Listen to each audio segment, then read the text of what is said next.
বিসমিল্লাহির রহমানির রহিম। আসসালামু আলাইকুম। আজকের ভিডিওর মাধ্যমে আমি আপনাদেরকে জানিয়ে দেব কুয়েতের ঘটে যাওয়া কিছু গুরুত্বপূর্ণ খবর। ভিডিওটি সম্পূর্ণ দেখবেন। বিশেষ করে কুয়েতের স্বরাষ্ট্র মন্ত্রণালয় থেকে বিভিন্ন অপরাধী শনাক্তকরণ এবং বিভিন্ন মাদক কারবারিকে গ্রেপ্তার এবং বিভিন্ন বড় ধরনের সমস্যাগুলো আজ আমি এই ভিডিওর মাধ্যমে আপনাদেরকে জানাবো।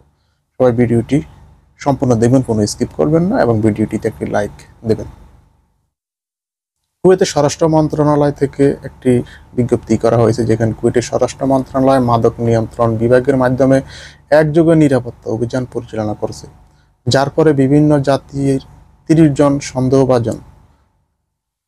জন সন্দেহভাজনকে গ্রেপ্তার করেছে। তার মধ্যে 14 জন হলো কুয়েতি নাগরিক, আর এর মধ্যে হলো আপনার 5 জন হলো বেদুইন, 7 জন বাংলাদেশি, 2 জন ভারতীয় নাগরিক, একজন সৌদি নাগরিক এবং একজন ইরানি নাগরিককে গ্রেপ্তার করছে।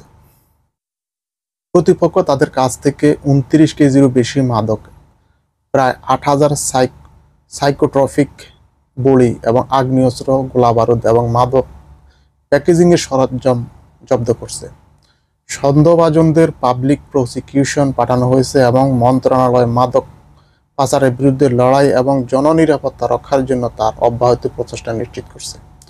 আরেকটি নিউজ আপনাদেরকে আমি জানিয়ে দিই, কুয়েতের তাইমার অপরাধ তদন্ত ইউনিট আল মতলা, সালমি এবং কাবাদ সহ এলাকায় ক্যাম্প, পশুপালন খামার এবং প্রবাসী শ্রমিকদের লক্ষ্য করে ধারাবাহিক সশস্ত্র ডাকাতির জন্য দায়ী 4 সদস্যের একটি দল গ্রেপ্তার করছে। তার মধ্যে 2 জন কুয়েতি নাগরিক এবং 2 জন বেদুইনকে গ্রেপ্তার করছে।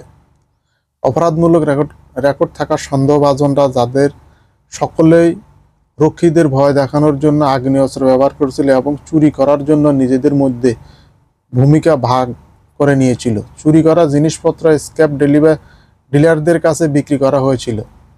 তারা অপরাধ স্বীকার করেছে এবং কর্তৃপক্ষের অপরাধস্থলে তাদেরকে তদন্ত চলছে। তারা তাদের অপরাধ স্বীকার করছে এবং তাদেরকে যে আইন অনুযায়ী তাদের বিরুদ্ধে ব্যবস্থা নেওয়া হবে। ভিডিওটি ভালো লাগলে লাইক দিবেন, শেয়ার করবেন। আল্লাহ হাফেজ।